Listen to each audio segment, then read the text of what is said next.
Hello student, कैसे हैं आप? आई होप आप सभी अच्छे होंगे। प्यारे बच्चों, आज हम करेंगे कक्षा 4 के हिंदी के पाठ 17 को। इस पाठ का नाम है बच्चों अमर शहीद भगत सिंह। बहुत ही बढ़िया पाठ है, बहुत ही सुंदर पाठ है बच्चों। तो इस पाठ को आज हम अच्छे से समझेंगे, फिर इसके प्रश्नोत्तर व अभ्यास प्रश्नों को देखेंगे। तो इस पाठ में हमें क्या क्या सीखने को मिलेगा बच्चों? भगत सिंह की बलिदान गाथा, यानी जो बहुत बड़े वीर महान स्वतंत्रता सेनानी थे जिन्होंने अपने प्राणों तक का बलिदान दे दिया भारत देश के लिए, तो उनकी वीर गाथा हमें इसमें देखने को मिलेगी कि वो कितने वीर थे। कविता का ओज के साथ वाचन, मतलब कविता को अच्छी तरीके से पढ़ना।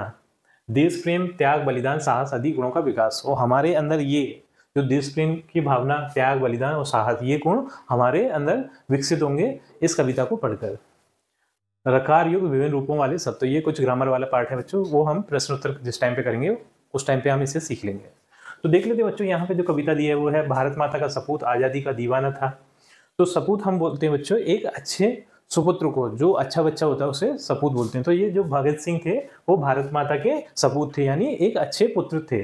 आज़ादी का दीवाना, तो आज़ादी का दीवाना, दीवाना उस व्यक्ति को हम बोलते हैं जिसके सिर पे ना किसी चीज़ को पाने की धुन सवार हो जाती है, उसे हम दीवाना कहते हैं। तो ये आज़ादी के दीवाने थे, मतलब इन पे एक धुन सवार हो गई थी कि मुझे आज़ादी किसी भी कीमत पे चाहिए ही चाहिए। ठीक है। भारत माता का सबूत, आज़ादी का दीवाना, हंसकर झूल गया फांसी पर भगत सिंह मस्ताना। तो ये इन्होंने फांसी को हंसते हंसते गले लगा लिया था अपने देश के लिए। अब आगे देखते हैं बच्चों इस कविता को।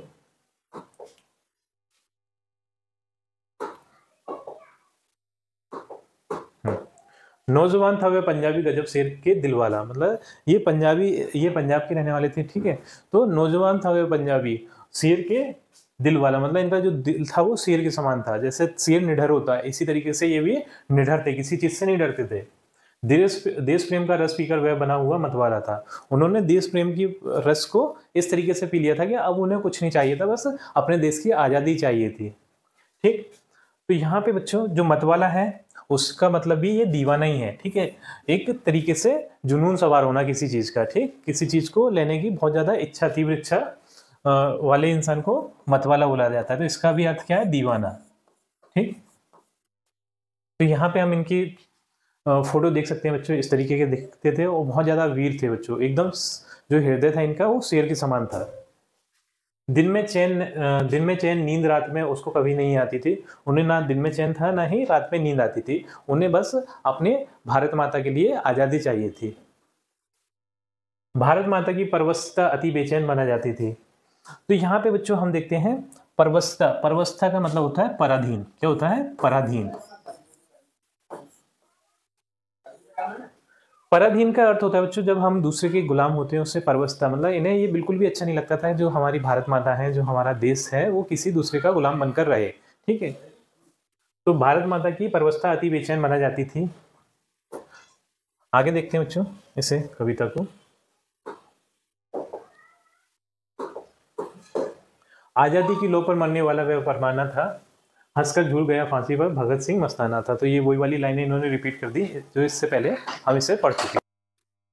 अब बच्चों इसके आगे की जो कविता है वो है हम स्वदेश आजाद करेंगे कसम वीर ने खाई थी। तो ऐसी उन्होंने कसम खाई थी कि हम भारत को अंग्रेजों की गुलामी से स्वतंत्र करेंगे, यानी अंग्रेजों को यहाँ से भगा देंगे, ऐसी उन्होंने कसम खाई थी। भारत के कोने कोने में उसने जोत जलाई थी, मतलब हर एक हृदय में ऐसी जोत, यानी ऐसी ज्योति जला दी थी कि सबको ही अब स्वतंत्रता की मांग थी, सभी स्वतंत्रता के लिए लड़ाई लड़ रहे थे। बांध कफन सिर पे मसाल ले क्रांति दूध था मुस्काया, गांव गांव में आजादी का परचम उसने लहराया। तो यहाँ पे जो कफन जो शब्द है, उस कफन का अर्थ है सबको उड़ाया जाने वाला कपड़ा, मतलब ऐसा कपड़ा जो सबके ऊपर व्हाइट कलर का जो कपड़ा डाला जाता है उसे कफन बोला जाता है।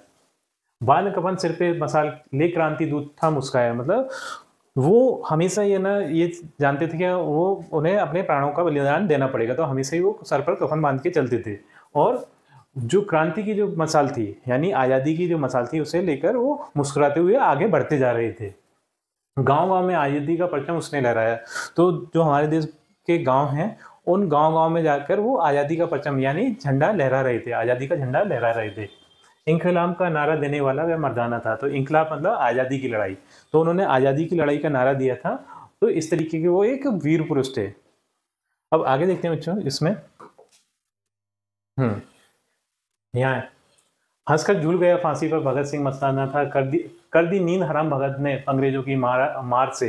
मतलब उन्हें अंग्रेजों को इतना परेशान कर दिया था उन्होंने कि उनको है ना उनके नाम सुनते ही नींद उड़ जाती थी, नींद नहीं आती थी। ठीक है, इतना बेचैन कर दिया था भगत सिंह जी ने। तो अंग्रेजों को नींद हराम कर दी थी इन्होंने। कांप गए सिंहासन लंदन का उसकी हुंकार से, लिए हाथ में दीप क्रांति का सबको राह बताने का, को वीर भगत बढ़ चला वतन को बंधन मुक्त कराने को।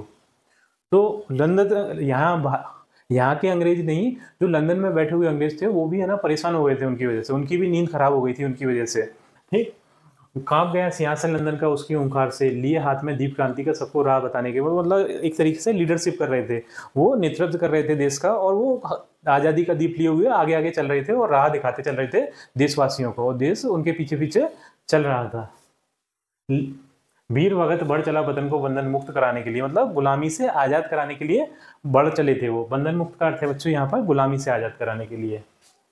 मुर्दों में भी जान फूंक दे ऐसा एक तराना था, हंसकर झूल गया फांसी पर भगत सिंह मस्ताना था। मतलब उनमें उनमें की जो बातों में ऐसे कुछ जादू था कि ना जो मुर्दे हैं, जो मरे हुए व्यक्ति हैं, मुर्दों का मतलब जिनमें अब स्वाधीनता की कोई बात ही नहीं बची। ठीक है, वो स्वाधीनता की बात करते ही नहीं है, बिल्कुल एकदम वो मृत समान हो गए। तो उनमें भी प्राण फूंकने वाली उनकी जो बातें थी, उनमें भी प्राण फूंक देती थी। केंद्र सभा में बम निर्भय हो भगत सिंह ने था फेंका, अंदर जाते पुरुष सिंह को नहीं किसी ने था टोका, सजा मौत की मिली अदालत में फिर भी था मुस्कुराया। तो इन्होंने बच्चों केंद्र सभा में जाके, अंग्रेजों की केंद्र सभा में जाके बम फेंक दिया था। ठीक है, तो इनके जो साथी थे पुरुष सिंह, उनको है ना किसी ने नहीं रोका था। ठीक, वो गए अंदर और जाकर उन्होंने निर्भय होकर, बिल्कुल निडर होकर उस सभा में बम फेंक दिया था। उसी की वजह से इन्हें क्या है, फांसी की सजा हो गई थी, और इन्होंने फांसी को हंसते हंसते गले लगा लिया था। फांसी पर चढ़ गया वीर वह तनिक नहीं था घबराया। मतलब फांसी भी जब हो रही थी तो इन्हें कोई घबराहट नहीं देखने को मिल रही थी, इन्होंने हंसते हंसते फांसी को गले लगाया था, क्योंकि इनके जो सपना था, इनका जो कसम थी वो एक ही थी कि मैं किसी भी हालत में आज़ादी लेकर रहूंगा। ठीक है, देकर अपनी जान क्रांति का दीपक उसने जलाना था, हंसकर झूल गया फांसी पर भगत सिंह मस्ताना था। मतलब अपनी जान दे दी, अपनी प्राणों की आहुति दे दी, अपने प्राणों को बलिदान कर दिया इस देश के खातिर, लेकिन इस देश में एक आज़ादी की ज्योति जलाकर गए हो। भगत ने सचमुच सपूत अपना महान एक खोया था, सॉरी, भारत ने सचमुच सपूत अपना महान एक खोया था, सच है उस दिन भारत भूमि का बच्चा बच्चा रोया था। तो इनके जो प्राणों का बलिदान हो गया था बच्चों, तो जो भारत का एक अच्छा बेटा, बहुत महान बेटा, जो कि एक वीर योद्धा था, वो भारत ने सचमुच में खो दिया था। ठीक, और उस दिन जिस टाइम पे इनका बलिदान हुआ था, इन्हें फांसी दी गई थी, तो जो पूरा भारत रोया था, मतलब छोटे से छोटा बच्चा क्यों ना हो, वो भी इनके गम में रोया था, क्योंकि इतने महान थे। कुर्बानी उस वीर भगत की, आओ सब मिलकर याद करें, आज़ादी की रक्षा के हित हम सब कुछ बलिदान करें। तो हमें उनकी कुर्बानी को भूलना नहीं चाहिए, हमें उनकी कुर्बानी को हमेशा याद रखना चाहिए। ठीक है, और हमें भी कुछ ना कुछ अपने देश के लिए कुर्बान करना चाहिए। ठीक, तो हमें भी कुछ ना कुछ देश के लिए कुर्बान करना है। कुर्बान करने का मतलब कुछ ना कुछ देश के लिए समर्पित करना। बलिदानी था उसे देश का नव इतिहास बनाना था, हंसकर झूल गया फांसी पर भगत सिंह मस्ताना था। तो बच्चों, वो तो बलिदानी थे, मतलब हमेशा बलिदान देने वाले थे, उन्होंने प्राणों तक का बलिदान दे दिया। मतलब सबसे बड़ा बलिदान तो प्राणों का ही होता है, तो वो बलिदानी थे। उसे देश का नव इतिहास बनाना था, उन्हें मतलब जो नया इतिहास बनाना था, ऐसा इतिहास बनाना था जो कि स्वतंत्र हो, भारत देश स्वतंत्र हो, ऐसा इतिहास बनाना था। और वो तो हंसते हंसते फांसी पर झूल गए, वो ऐसे मस्ताने थे, मतलब ऐसे दीवाने थे। ठीक, तो बच्चों इसी के साथ हमारी ये कविता खत्म होती है। आई थिंक ये पार्ट आपको अच्छे से समझ में आया होगा। यदि पार्ट आपको अच्छे से समझ में आया है तो बच्चों वीडियो को लाइक करिए, चैनल को सब्सक्राइब करिए। आपसे मिलते हैं अपनी अगली वीडियो में।